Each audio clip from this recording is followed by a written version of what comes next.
Hello everyone. आज के इस वीडियो में मैं आपको इम्पोर्टेंट मैप बताने वाला हूँ। ज़्यादा मैप नहीं, 4 से 5 मैप दिखाऊंगा और इससे आपको पता लग जाएगा कि किस टाइप के मैप आपके पेपर में आते हैं।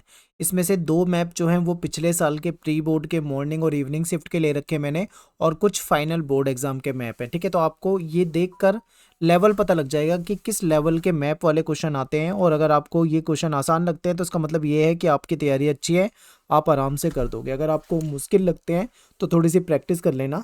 ठीक है, अब चलते हैं अपने मैप की तरफ।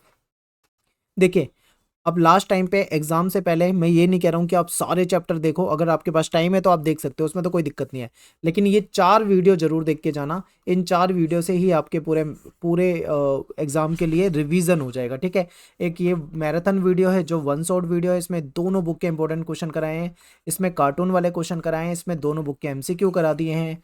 ठीक है, और ये वीडियो जो है इसमें दोनों बुक के इंपॉर्टेंट मैप करा दिए हैं। ठीक है, तो चलिए देखते हैं। वैसे मैप आपके ज़्यादातर सेकंड बुक में से ही आता है। ठीक है, तो पहला देखो, ये पिछले साल मॉर्निंग शिफ्ट का प्री बोर्ड एग्जाम हुआ था 2024-25 सेशन का, उसमें ये क्वेश्चन आया हुआ था। क्वेश्चन क्या है इसको देखते हैं। सबसे पहला क्वेश्चन है कि वो राज्य जिसमें बाहरी लोगों के खिलाफ आंदोलन चला, तो आपको नाम से ही पता लग जाना चाहिए। ठीक है, असम में चला था बाहरी लोगों के खिलाफ आंदोलन। भारत का 22वां राज्य जो था वो सिक्किम बना था। और भारत का सबसे नवनिर्मित यानी सबसे नया जो राज्य है वो तेलंगाना है। और लास्ट क्वेश्चन है ये, इसमें पूछा गया है कि दक्षिण भारत का वो राज्य है जहाँ पे हिंदी भाषा को राजभाषा बनाने के खिलाफ आंदोलन चलाया गया था, तो ये तमिलनाडु में चलाया गया था। ठीक है, तो ये 4, अगर आपको इन चारों का आंसर पहले से पता है तो आप आराम से कर दोगे। अब मैप में देखो इस तरीके से लिखा हुआ है, ए लिखा हुआ है, यहाँ पे डी लिखा हुआ है। ठीक है, और यहाँ पे बी लिखा हुआ है, और यहाँ पे सी लिखा हुआ है। तो अब आपको लिखना है, जैसे कि सी जो है ये क्या है, पहला पहले क्वेश्चन का आंसर क्या है। पहला क्वेश्चन जो था वो ये था कि आपको बताना है कि कहाँ पे बाहरी लोगों के खिलाफ आंदोलन चला था। ठीक है, तो पहले का सी हो जाएगा, यानी असम में चला था। फिर दूसरा क्वेश्चन क्या था, दूसरा क्वेश्चन था कि भारत का 22वां राज्य बताना है, तो 22वां राज्य जो है ये बी पॉइंट है यहाँ पे, तो ये सिक्किम हो जाएगा। तीसरे क्वेश्चन में आपसे पूछा हुआ था कि भारत का सबसे नवनिर्मित यानी सबसे नया राज्य कौन सा है, तो ये आपका तेलंगाना हो जाएगा। ठीक है, तो ए बता दोगे आप यहाँ पे, और डी जो है ये आपका तमिलनाडु हो जाएगा। और इसके बाद ये इवनिंग शिफ्ट में पूछा हुआ पेपर है, लास्ट ईयर का है, प्री बोर्ड का। इसमें पूछा हुआ है कि वो राज्य जहाँ के मुख्यमंत्री कर्पूरी ठाकुर थे। ठीक है, और इनको 2024 में भारत रत्न मिला था, तो ये बिहार स्टेट के हैं। ठीक है, कहाँ के हैं ये, बिहार के हैं।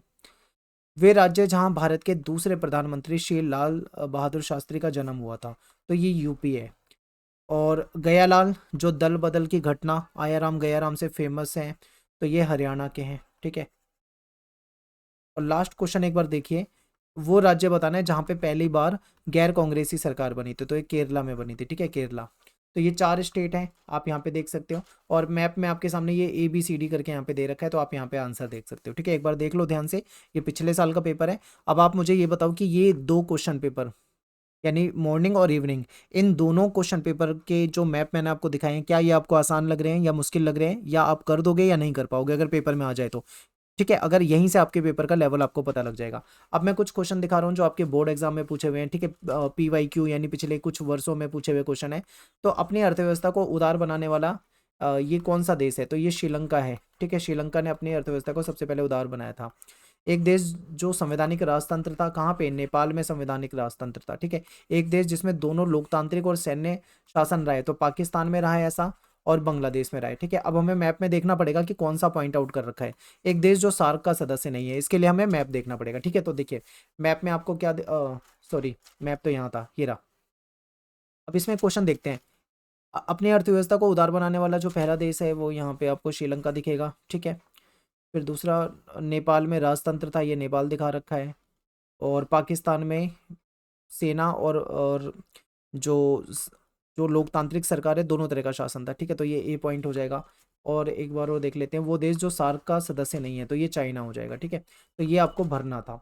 अब एक क्वेश्चन पेपर और है जो आपके PYQ से ले रखा है मैंने, प्रीवियस ईयर का क्वेश्चन पेपर है। वो राज्य जहाँ पे सरदार सरोवर परियोजना, ये गुजरात राज्य की परियोजना थी। ठीक है, वो राज्य जो 1961 तक पुर्तगाल के कब्जे में था, ये गोवा था। वो राज्य जहाँ चिपको आंदोलन शुरू हुआ था, तो ये उत्तराखंड में शुरू हुआ था। वो राज्य जहाँ पे राजीव गांधी और लोंगोवाल के बीच में समझौता हुआ था, ये पंजाब है। ठीक है, तो यहाँ पे ये पंजाब राज्य है। वो राज्य जो ताड़ी विरोधी आंदोलन में शामिल था। ठीक है, तो ये आंध्र प्रदेश है। अब यहाँ पे देखो 2 क्वेश्चन ऐसे हैं जो आपके पेपर में नहीं आएंगे। एक तो ये ताड़ी विरोधी वाला, ये सिलेबस से हटा हुआ है, और ये चिपको आंदोलन हटा हुआ है। ठीक है, इसके अलावा ये देख सकते हो, ये काफी पुराना क्वेश्चन पेपर था ना, इसलिए इसमें 2 क्वेश्चन ऐसे मिल गए हैं जो आपके PYQ में थे। ठीक है, अब आगे देखो, एक महत्वपूर्ण देश परंतु उसे दक्षिण एशिया का पार्ट नहीं माना जाता, तो चाइना है ये। इस देश में लोकतांत्रिक व्यवस्था सफल रही है, तो श्रीलंका में लोकतांत्रिक व्यवस्था सफल रही है। ठीक है, इस देश में सैनिक और असैनिक दोनों तरह का शासन रहा है, तो ये बांग्लादेश हो जाएगा। वो देश जहाँ संवैधानिक राजतंत्र है, तो ये नेपाल हो जाएगा। एक द्वीपीय देश जो 1968 तक एक सल्तनत होता था, तो ये मालदीव हो जाएगा। ठीक है, तो इस तरीके के क्वेश्चन पूछे हुए हैं। अब आपको इसको टेबल में आपको भरना होगा। ठीक है, तो यहाँ पे जो अपना वीडियो है खत्म हो जाता है। बस 4-5 बेसिक से आपको क्वेश्चन कराए हैं, और यही आपके पेपर में आते हैं। ठीक है, तो ये PYQ है, यानी प्रीवियस ईयर में आए हुए क्वेश्चन है, और हो सकता है सेम क्वेश्चन रिपीट हो जाए। तो इन 4-5 मैप को अच्छे तरीके से देख जाओ, और प्रैक्टिस करना चाहते हो तो लास्ट ईयर भी मैंने बहुत सारी मैप की वीडियो बनाई है, वहां से भी देख सकते हो।